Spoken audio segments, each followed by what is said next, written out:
Josemaria Escriva is known as the saint of ordinary life. It was Escriva who founded Opus Dei, meaning the work of God, on the principle that people can find God right in the middle of their everyday lives. Yo no he fundado el Opus Dei. El Opus Dei lo ha hecho, es cosa del Señor. Yo no he sido más que estorbo. ¿Está claro? Josemaria had a powerful vision that deep spirituality could infuse every aspect of people's lives, and they could love and serve God in their everyday work, with their families and in their friendships. Tú y yo debemos ser rebeldes de los otros, de los que dan soluciones. Soluciones de justicia y soluciones de caridad. Soluciones de cristiano. He was a priest who spent his life teaching ordinary people that living for God is not just for priests and nuns. Sed santos como es santo mi Padre Celestial. Y eso no lo dice solo a los que llevamos estas cosas, ¿eh? Dice a todos, a todos.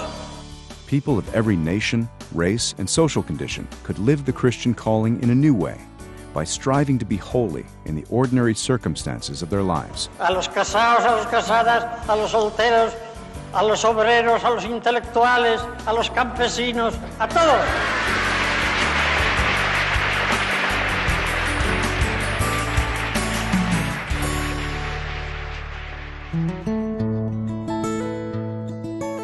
Josemaria Escriva's openness to the will of God began at an early age.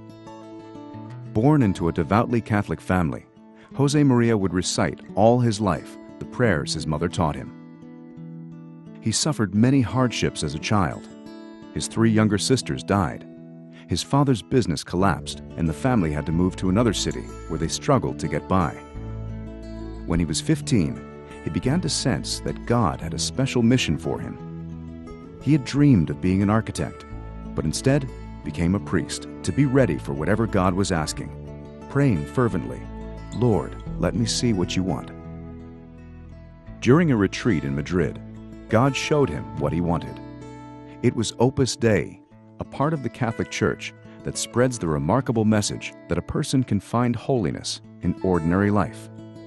Father Josemaria would dedicate his whole life to developing Opus Dei. Whenever he was asked about what happened that day, he would simply respond, "I saw Opus Dei." But I think it's clear that from that very moment, he understood that ordinary Christians were called to holiness in their work and in the middle of the world, and that he was called to start an organization that would spread that message. The circumstances could not have been more challenging. Escriva was a poor, unknown priest, no financial resources, helpers, or patrons. 1930s Spain was boiling with anti-clericalism. Priests were under attack. Churches and convents were burned. Nevertheless, relying on the power of prayer, he set out on a search for people who could understand his message and dedicate their lives to spreading it.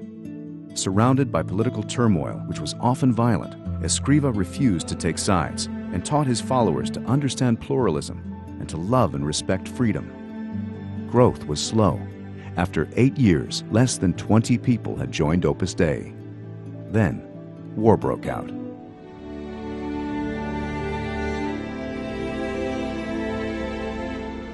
The Spanish Civil War brought even fiercer religious persecution. Thousands of priests and nuns were murdered. Father Josemaria was forced to abandon his clerical dress and to go into hiding in Madrid, moving from place to place to avoid capture and death. For a while, he hid in an insane asylum, pretending to be mentally ill. Later, he and a few members of Opus Dei found refuge in the consulate of Honduras, where they lived in a single room. During this time, he still ministered to many people, at times risking his life to do so.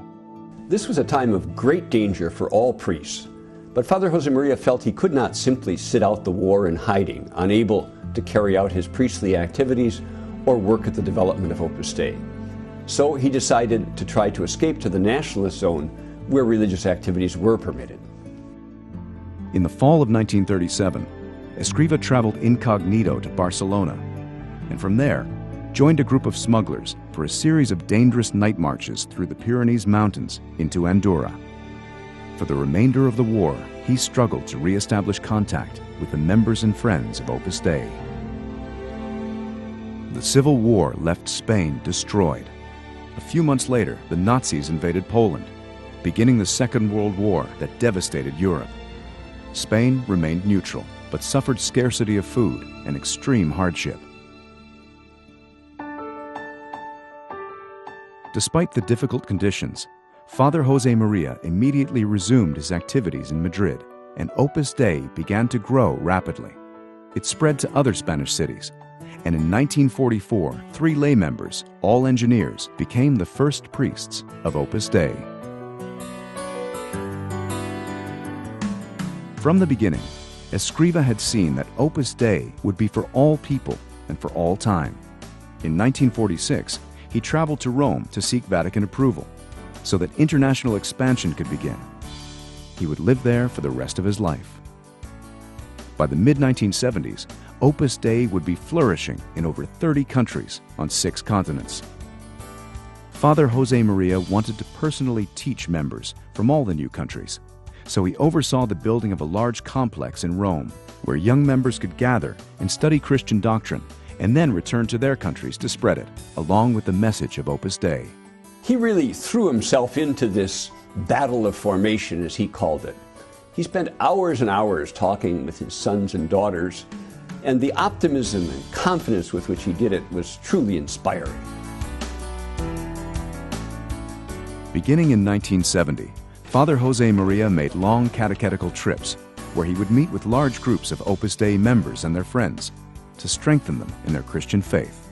Es la santificación del trabajo, es decir, a cada cristiano, cualquiera que sea su oficio, que allí donde está puede y debe ser un buen hijo de Dios.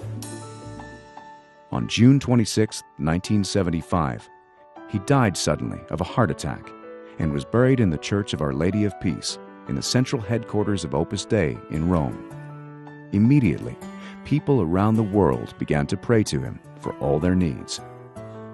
On October 6, 2002, before an enormous crowd in St. Peter's Square, Pope John Paul II declared him to be a saint, referring to him as the saint of ordinary life.